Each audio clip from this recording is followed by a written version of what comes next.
বললেন এই সাবিরদা একটু আগে এখানে মঞ্চে বলছিলেন যে একটা রিকোয়েস্ট তোমাকে করবেন যে এই যে টিমটা যারা বেঁচে আছে, যারা নেই তাদের পরিবারের জন্য এদেরকে ফিনান্সিয়ালি এদের পাশে ফেডারেশন যদি কোনোভাবে কোনো বেনিফিট ম্যাচ বেনিফিট ম্যাচ বা কোনোভাবে যদি দাঁড়াতে পারে। ভালো প্রস্তাব। দেখো, নিশ্চয়ই যদি হয় আমরা করব। আমরা অতীতেও অনেক বেনিফিট ম্যাচে তিন প্রধানকে খেলতে দেখেছি। এআইএফএ অনেক সময় বেনিফিট ম্যাচ অর্গানাইজ করেছে।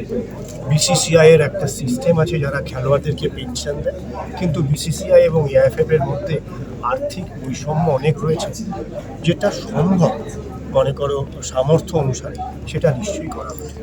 আচ্ছা, এই একটা অন্য প্রসঙ্গ জিজ্ঞাসা করছি, সেটা হচ্ছে যে কিছুদিন আগে তুমি একটা তোমারই কমেন্ট ছিল যে আই লিগে এবং এই যে আইএসএল এর মধ্যে যে রেলিগেশনের যে একটা ব্যাপার, সেটা নিয়ে তুমি একটা বলেছিলে যে আই লিগ এখনো সেইভাবে সেই জায়গায় পৌঁছয়নি যে যারা এত টাকা ইনভেস্ট করে তারা সেখানে। তাহলে কিন্তু যদি আই লিগ থেকে দুটো টিম অলরেডি প্রমোটেড, তাহলে কি তারা যোগ্য নয়?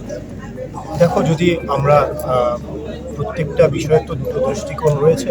আমরা বলি যে glass half full and half empty বলি। আমি বলতে চেয়েছি যে দেখো, এতদিন ধরে আই লিগ থেকে প্রমোশন ছিল না আইএসএল এ। আর সৌভাগ্যবশত হোক অথবা আমাদের যে এআইএফএফ এর বর্তমান এক্সিকিউটিভ কমিটি রয়েছে তাদের সকলের প্রচেষ্টায় হোক, আমরা আই লিগ থেকে আইএসএল এ প্রমোশনের ব্যবস্থা করতে পেরেছি। আর আমি বলেছি যে মহডার্ন দীর্ঘ দশক ধরে যে আগে মহডার্ন যে জায়গায় ছিল সেই জায়গায় অনেকটা পিছিয়ে রয়েছে। তো আই লিগে হয়তো আমরা দেখেছি এক বছর মহডার্ন উঠেছে, পরের বছর নেমে গেছে, এমনও দেখেছি। অথচ এই দলটার সারা দেশে একটা বিশাল জনসমর্থন রয়েছে। তো আমি বলতে চেয়েছি যে মহডার্ন আসাতে এবং ইস্টবেঙ্গল মোহাম্মদ মহডার্ন হওয়াতে অন্ততপক্ষে তিন দুগুণে 6টা বড় ম্যাচ হবে এবং সেই বড় ম্যাচে অনেক মানুষ আসবে, যেটা একটা ভালো দিক। ওই প্রেক্ষিতে রেলিগেশনের কথা এসেছে, কিন্তু যখন বিষয়টাই আলোচনা হয়নি তো কী হচ্ছে, আউট অফ কনটেক্সট একটা বিষয়কে দেওয়া হয়েছে।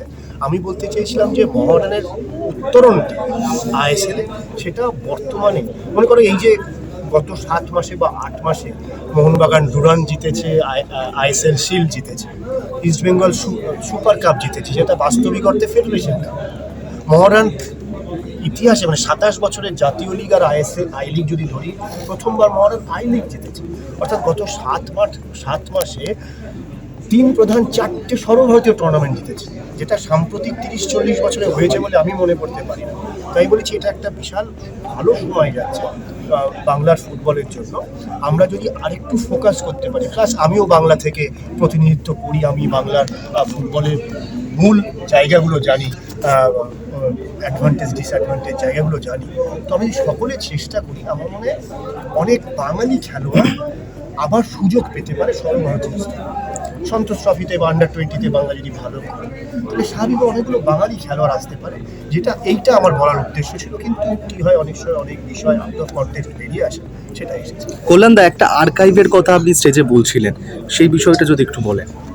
না, আমি বলছিলাম যেটা কথাটা প্রথমদা এই সাক্ষাৎকারের শুরুতে উনি উল্লেখ করেছিলেন যে দেখো, তুমি যখন ঐতিহাসিক সিনেমা বা সাহিত্য লিখবে, সেখানে কোথাও না কোথাও ইতিহাসের দুটো দিক থাকে। এটা স্বাভাবিকভাবে আমরা বলি যে অমুক, যদি কোনো বিশাল কোনো সিনেমার বাইরে একটা বলছিলেন। না, আমি সাহিত্য বলি, সিনেমা বলি, কোনো ইতিহাসই আমরা বলতে পারি না যে 100% ত্রুটিহীন হতে পারে। তো আমি বলতে চেয়েছি যে কোথাও যদি তথ্যগত ভুল থেকে থাকে, তাহলে সর্বভারতীয় সংস্থার উচিত একটা অফিসিয়াল আর্কাইভ করা। অন্ততপক্ষে সেই আর্কাইভের মধ্যে থেকে আমরা বলতে পারি, রেফারেন্স দিতে পারি, এইটা অমুক আর্কাইভের অমুক পেজ থেকে নিয়েছি।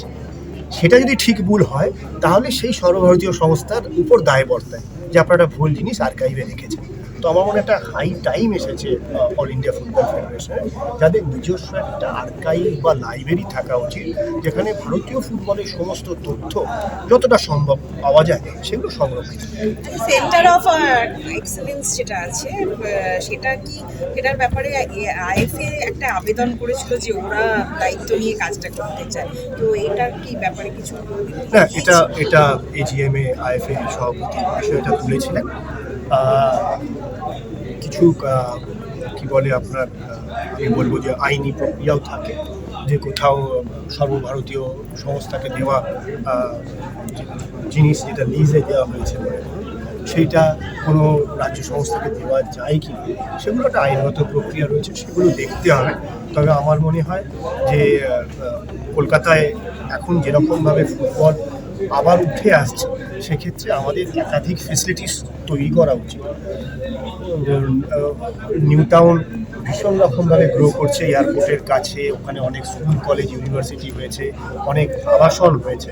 সেইখানে যদি একটা এআইএফএফ বা আইএফএ বা যৌথভাবে সকলে মিলে একটা খেলার ইনফ্রাস্ট্রাকচার তৈরি করতে পারে সাইয়ের মতো, তাহলে আমার মনে হয় ওই দিককার লোকেদের পুঁজি এত দূর আসতে হবে না, ময়দান পর্যন্ত আসতে হবে। বললেন অক্টোবরে তুমি বলেছিলে সেন্টার অফ এক্সেলেন্সে, তার আগের তোমার আগের আমলে কি হয়েছে, একটা অডিট চলছে, তারপর আমি বলতে পারবো যে এই ব্যাপারটা কবে শেষ হচ্ছে, কাজে গতি পাবে কিনা, এটা লেটেস্ট আপডেট কি আছে সেন্টার অফ? এটা আমরা দেখুন, যে এজেন্সি এই কাজটা পেয়েছিল আগের রেজিমের সময়, আমরা সেই এজেন্সিকে বলেছিলাম যে কাউকে পেমেন্ট 100% ক্লিয়ার করার আগে একটা ইউসি দিতে, যে এজেন্সি ইউসি দেবে যে হ্যাঁ অমুক পুরো কাজটা করেছে, অর্থাৎ সে পূর্ণ পেমেন্ট পাওয়ার জন্য পেতে পারে। এটা যতক্ষণ না একটা নিউট্রাল এজেন্সি সেটা আমাকে দিচ্ছে রিপোর্টটা, কার ভিত্তিতে টাকাটা দেবে। যদি আমি আজকে মিস্টার এক্সকে টাকাটা দিয়ে দিই, আর কালকে যদি কেউ প্রশ্ন করে ভাই মিস্টার এক্স তো কাজটাই করেনি, আপনি কেন তার পুরো টাকাটা দিয়ে দিলেন, তো সেই একটা জায়গায় আটকে রয়েছে, সেই প্রক্রিয়া চলছে। আমার মনে হয় সেটা অফিস বলতে পারবে। এই মুহূর্তে আমার কাছে আপডেটেড লিস্ট বললাম না ওটা একটা রেফারিং এর মান নিয়ে প্রতিদিন কোয়েশ্চেন উঠছে, কোচিরা বারবার করে কোয়েশ্চেন করছে। তুমি আমার মনে আছে মাস ছয়েক আগে বলেছিলে যে কলিনাকে আনা হবে, প্লাস ইন্টারন্যাশনাল মানের রেফারিকে আনা হবে ওয়ার্কশপের জন্য। আমরা ফুটবলের মান উন্নয়ন নিয়ে এত কথা বলছি, কিন্তু রেফারির মান উন্নয়ন না হলে কিন্তু ফুটবলের মান সার্বিকভাবে কোথাও একটা নেমেই যাচ্ছে। সামনে আইএসএল ফাইনাল আছে, তুমি এই ব্যাপারটা নিয়ে কতদূর এগিয়েছে বা কবে হবে? আমরা এই যে মুহূর্তে ডিসেম্বরের তৃতীয় চতুর্থ সপ্তাহে রেফারিদের বেশ কয়েকটা ভুলে 4-5টা টিম ভীষণ রকম ক্ষতিগ্রস্ত হয়, যেখানে একটা ম্যাচে 7টা বোধহয় লাল কার্ড দেখানো হয়, একটা ম্যাচে বোধহয় পেনাল্টি দেওয়া না দেওয়া হয়। সেই সময় আমি কিছু চিঠি পাই। আপনারা নিশ্চয়ই জানেন যে 31শে ডিসেম্বর যখন বর্ষ শেষের সবাই আনন্দ উৎসব করছে, আমাদের ট্রেভার কেটেল যিনি চিফ রেফারি অফিসার, তিনি সেই সময় তার বাড়িতে ইংল্যান্ডে ছিলেন। সেই সময় আমরা 4.5 ঘন্টা মিটিং করি, 24 জন সেই মিটিংয়ে উপস্থিত থাকেন, অর্থাৎ এআইএফএফের মধ্যে যতজন মানুষ রেফারিং সংক্রান্ত ডিপার্টমেন্ট বা কমিটির সাথে যুক্ত রয়েছে, সকলকে নিয়ে আমরা এই ভিডিওগুলোর ক্লিপিংস দেখে অ্যানালিসিস করি। যে ফিফা রেফারিরা রয়েছে এআইএফএফের পেরোলে, তাদেরকে জিজ্ঞাসা করি যে আপনি যদি ওই জায়গায় ওই মুহূর্তে রেফারি থাকতেন, এই সিদ্ধান্তে আপনি কি নিতেন এই ঘটনায়। আমরা একটা ডিটেল ওইটার অ্যানালিসিস করি। অ্যানালিসিসের পরে যে নির্যাসটা উঠে আসে, চিফ রেফারি অফিসার আমাদেরকে জানায় যে স্যার এটা গ্লোবাল নিয়ম হচ্ছে যে হিউম্যান এরার 84% পর্যন্ত আটকানো যায়। 84% আপনার ঠিক হবে, 16% ভুল হবে। তো এই যে অভিযোগগুলো আসছে হিউম্যান এরারের 16%-এর ভুলগুলো আমাদের কাছে আসছে, এইটা গ্লোবাল স্ট্যান্ডার্ডটাই আমরা মেনটেন করছি। 1-8% উপর নিচে হতে পারে। এইখানে আমাদের আলোচনা থামে। তারপর আমি কলিনার সাথে আমার একটা মিটিং হয় এশিয়া কাপ ফাইনালে দোহাতে, তাকে আমি বিষয়টি জানাই।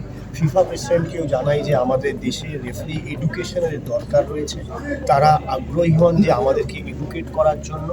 আমরা একটা মার্কেট স্টাডি করার জন্য ফিফার যে 4টে অ্যাপ্রুভড এজেন্সি রয়েছে যারা ভিএআর সিস্টেম সারা এশিয়ায় বা সারা পৃথিবীতে করে থাকেন, তাদের কাছ থেকে আমরা রিকোয়ারমেন্ট এবং কস্ট এস্টিমেট নিই।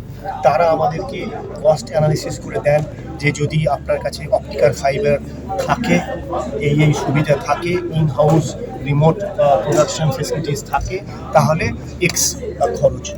যদি কিছু না থাকে তাহলে এক্স প্লাস ওই খরচ। তো আমরা দেখি যদি আই লিগ করতে গেলে আমাকে ওয়াই খরচ করতে হচ্ছে, এক্স করতে গেলে আমাদেরকে আইএসএল করতে গেলে এক্স খরচ করতে হচ্ছে। এটা একটা ডিটেল আমাদের আলোচনা হয়। সেই আলোচনায় 10ই মার্চ ইটানগরে যে এজিএম এবং ইসি হয়, সেখানে ট্রেভার কেটেল বিষয়টাকে সম্পূর্ণ প্রেজেন্টেশন দেন আমাদের এজিএমের সামনে। আমরা দেখি যে কত টাকা আসছে, সেই টাকার ফিগারগুলো আমরা বুঝতে পারি। মে মাসে পরবর্তী মিটিং স্থির হয় যে যদি আমরা আগামী বছর কোনো একটা টুর্নামেন্টে ভিএআর চালু করতে চাই, তার কি পরিকল্পনা হওয়া উচিত ইত্যাদিগুলো আশা করছি মে মাসের প্রথম কি দ্বিতীয় সপ্তাহে এই মিটিংটি হবে এবং পরবর্তীকালে আমি আপনাদেরকে আবার বলব।